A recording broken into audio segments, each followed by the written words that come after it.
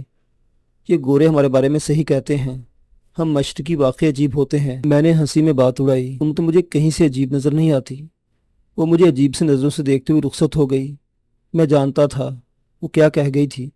بزبان خاموشی اس نے کہا تھا، ایک جوان اور بھرپور لڑکی سراپا آمادہ تھی، مگر تم اس سے کوسوں دور رہے مشرقی۔ کوپن ہیگن جیسا آزاد خیال ترین شہر بھی تمہارا کچھ نہیں بگاڑ سکا۔ کتنے عجیب ہو تم۔ میں کام میں مصروف ہو گیا۔ مصروفیت میرے لیے فرار کا سب سے اچھا ذریعہ تھی۔ پہلے ایک ٹرینر آیا، پھر دوسرا، بلکہ دوسری۔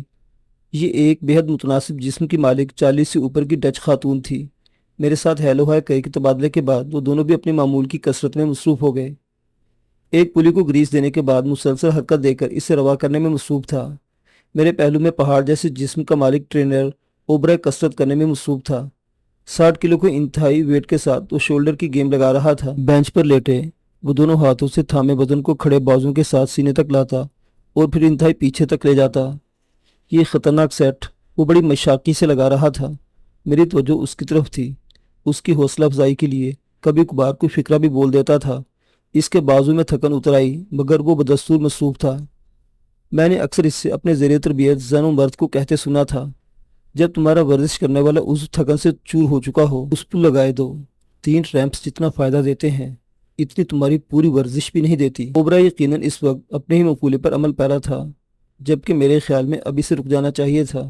پھر اچانک وہی ہوا جس کا مجھے خدشہ تھا۔ سینے کے عین اوپر تھکن کے باعث اوبرا کے ہاتھوں کی گرفت کمزور ہوئی اور 60 کلو وزن نیچے سے اس کی سینے کی طرف آیا۔ میری ٹانگ برق رفتاری کی مانند حرکت میں آئی اور سیکنڈ کے 1000ویں حصے میں میرے پاؤں نے وزن کو ضرب لگا کر اوبرائے سے دور پھینک دیا۔ میری ٹانگ اور ٹرینر تھریسا کی ہجانی چیخ کا وقت ایک ہی تھا۔ اس نے بھی یہ منظر دیکھا تھا۔ چیخ کی گونج ابھی باقی تھی۔ اوبرائے دم بخود بینچ پر لیٹا ہوا تھا۔ اسے یقین نہیں آ رہا تھا کہ وہ کم از کم پسلیاں توڑوانے سے محفوظ رہا ہے۔ پھر اوبرائے اٹھ بیٹھا۔ اس کے چہرے کے عضلات پھڑک رہے تھے۔ وہ انتہائی حیرت سے میری طرف دیکھ رہا تھا۔ تھریسا بھی دوڑ کر قریب آ گئی تھی۔ یہ تم نے کس طرح کر لیا؟ اوبرائے نے بے حد حیرت سے پوچھا تھا۔ تھریسا بھی حیران نظروں سے مجھے دیکھے جا رہی تھی۔ میں نے کہا میں پہلے ہی چوکس تھا۔ تمہاری تھکن مجھے محسوس ہو رہی تھی۔ تحیر کی جگہ احسان مندی نے لے لی۔ اس نے کھڑے ہو کر مجھے اپنے شہتی جیسے بازوؤں کے گھیرے میں لے لیا۔ تمہاری پھرتی انتہائی حیرت انگیز تھی علی۔ تم نے میری جان بچائی ہے۔ جذبات کے سبب اس کی آواز رون سی گئی۔ میری پسلیں ٹوٹ جانا تو یقینی تھا، اور یہ ٹوٹی پسلیاں کسی اندرونی اعضاء کو بھی چھید سکتی تھیں۔ تمہارا بہت شکریہ۔ میں نے اس کی پیٹھ تھپکی۔ شکریہ کی ضرورت نہیں، سارا عمل دخل تمہاری خوش قسمتی کا ہے، میں تو صرف وسیلہ بنا ہوں۔ وہ مجھ سے علیحدہ ہوا تو تھریسا اس سے لپٹ گئی۔ میری جان، میں تو ڈر ہی گئی تھی۔ ایک لہجے کی لگا میں نے تمہیں کھو دیا۔ اس کے بعد چند لمحوں کے لیے وہ ایک دوسرے میں کھو گئے۔ میں ان دونوں کے تعلقات سے آگاہ تھا۔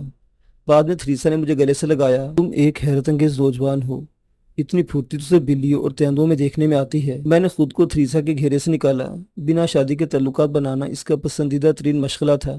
بوائے فرینڈ کے سامنے ہی کئی دفعہ وہ میرے ساتھ حد سے تجاوز کرنے کی کوشش کر چکی تھی۔ مزے کی بات تھی کہ اوبرائے کو بھی شاید اس بات پر اعتراض نہیں تھا۔ خود اس کے دو تین ورزش کھلانے والے خواتین سے تعلقات تھے۔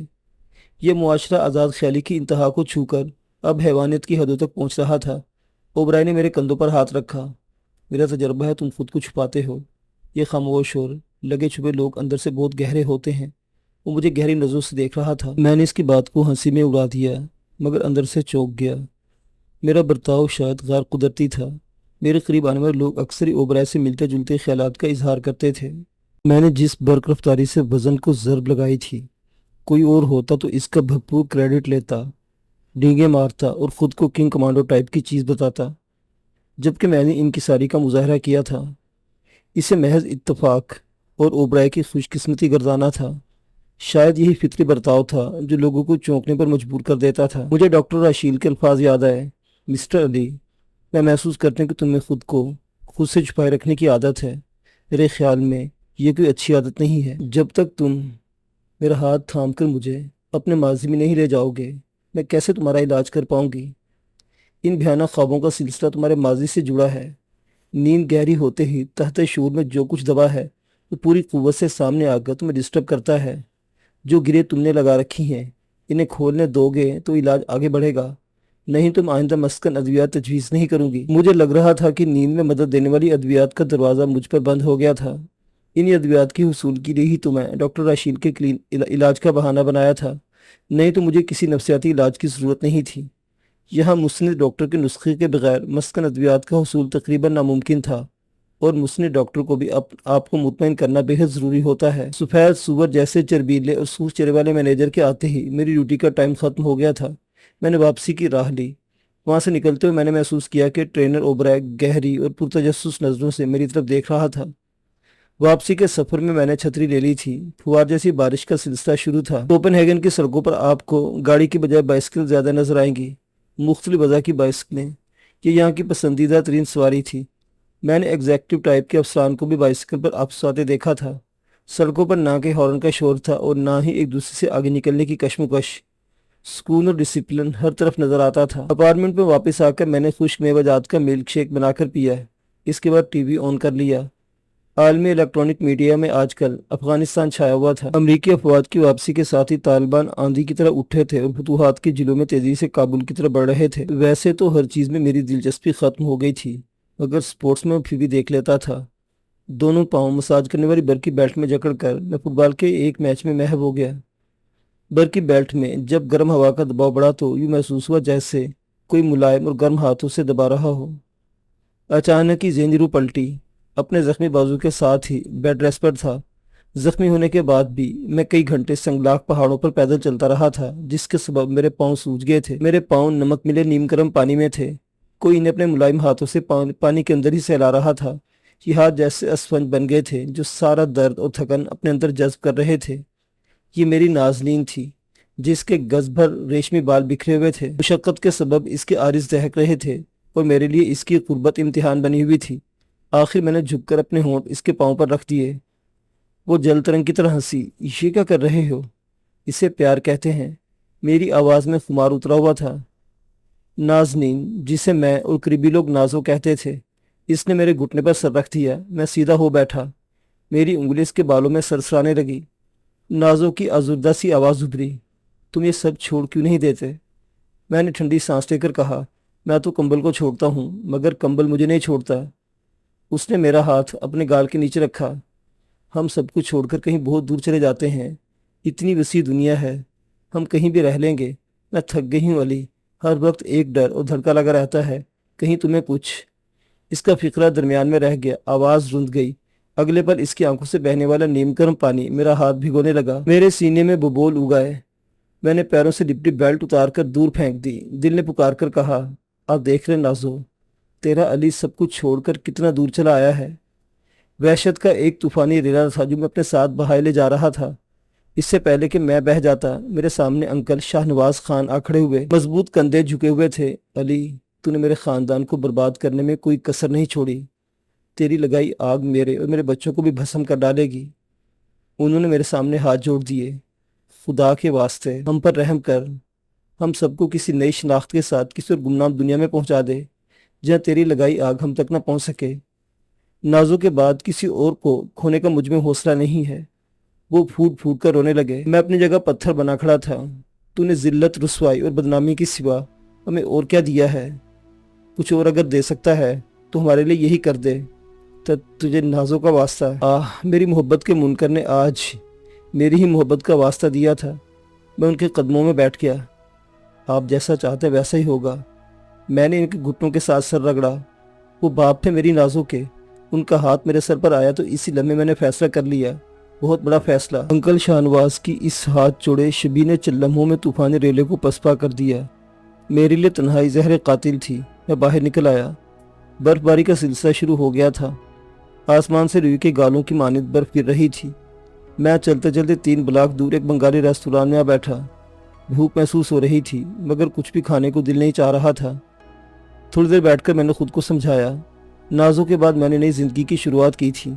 میرے لیے ماضی سے چھٹکارا حاصل کرنا بے حد ضروری تھا مگر ماضی مجھے کسی صورت چھوڑنے پر آمادہ نہیں تھا۔ مجھے یہ جنگ خود ہی لڑنی تھی۔ میں نے کھانے کا آرڈر دیا اور زبردستی ڈٹ کر کھانا کھایا۔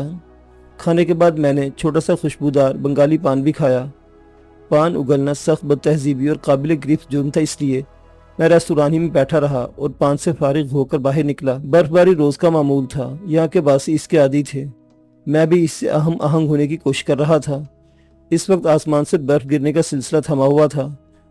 واپسی میں نے شارٹ کٹ لگانے کی کوشش کی۔ میرا ارادہ تھا کہ کچھ دیر اینڈی کے پاس بیٹھوں گا۔ چہل قدمی آج خاصی ہو گئی تھی۔ میں ایک قدرے نیم تاری گلی میں داخل ہو گیا۔ میرا اندازہ تھا کہ یہ گلی میری رہائشی عمارت کے عقب میں جا نکلے گی۔ رات کے سناٹے میں میں اس ویران گلی میں آگے بڑھتا رہا۔ یہاں کوئی صفائی کا خاص معیار نظر نہیں آ رہا تھا۔ متعدد کھٹارا ٹائپ کی گاڑیاں نظر آئی تھیں۔ فرش پر آئل وغیرہ کے دھبے بھی تھے۔ متعدد بورڈ سے اندازہ ہوتا تھا کہ اس گلی میں زیادہ تر آٹو ورک شاپس تھیں۔ کام کے اوقات میں یقیناً یہاں گہما گہمی رہتی ہوگی۔ میں دل ہی دل میں دعا کر رہا تھا کہ میرا اندازہ درست ثابت ہو، یہ نہ ہو کہ میں کہیں کا کہیں جا نکلوں۔ تھوڑی دور اور چلا تھا کہ مجھے میوزک کا بے ہنگم شور سنائی دیا۔ رفتہ رفتہ یہ شور بڑھنے لگا۔ پہلے مجھے آگ کا انعکاس نظر آیا، پھر وہ ڈرم نظر آیا جس میں کیمیکل کے ذریعے آگ لگائی گئی تھی۔ اس آگ کے گرد 3 لڑکے اور ایک لڑکی مجھے جھومتے نظر آئے۔ چاروں ہی نشے میں تھے۔ لڑکی کے ہاتھ میں بوتل نظر آ رہی تھی۔ بدمست قہقہوں کے درمیان لڑکے بھی باری باری اس بوتل سے گھونٹ بھر رہے تھے۔ یہ کوپن ہیگن کے نوجوان نسل کا ایک روپ تھا۔ ضرورت سے زیادہ سہولیات سے اکتائے نوجوان ایڈونچر کی خاطر اکثر اس طرح کا ہلا گلا کرتے ہیں۔ میں نے اس فائر پارٹی سے نظر چرا کر نکل جانا چاہا مگر میری بدقسمتی میں ان نوجوانوں کی نظروں میں آ گیا۔ اگلے چند لمحوں میں وہ اپنا ہلا گلا چھوڑ کر میرے گرد گھیرا ڈالے کھڑے تھے۔ ایک اونچا، لمبا اور بھاری جسم کا ڈچ لڑکا میری طرف بڑھا۔ ہمیں کچھ پیسوں کی ضرورت ہے، تمہارے پاس جو کچھ ہے نکال دو۔ میرے خد و خال سے لڑکے نے جان لیا تھا کہ میں غیر ملکی ہوں۔ اس کی جارحیت دگنی ہو گئی۔ اس سے مجھے دھکا دیا۔ میں نے خود کو متوازن کرتے ہوئے ہاتھ اٹھایا۔ اتفاق سے میرے پاس کچھ زیادہ نہیں ہے، چند سکے ہی ہوں گے۔ میری جیبوں میں جو کچھ تھا میں نے نکال کر سامنے رکھ دیا۔ بھاری جسم والے نے چاقو نکال کر میری پسلیوں کے ساتھ لگا دیا۔ لڑکی نے قریب آ کر بڑی بے باکی سے میرے سارے جسم پر ہاتھ پھیر کے تلاشی لی۔ اس کے پاس تو کچھ نہیں ہے،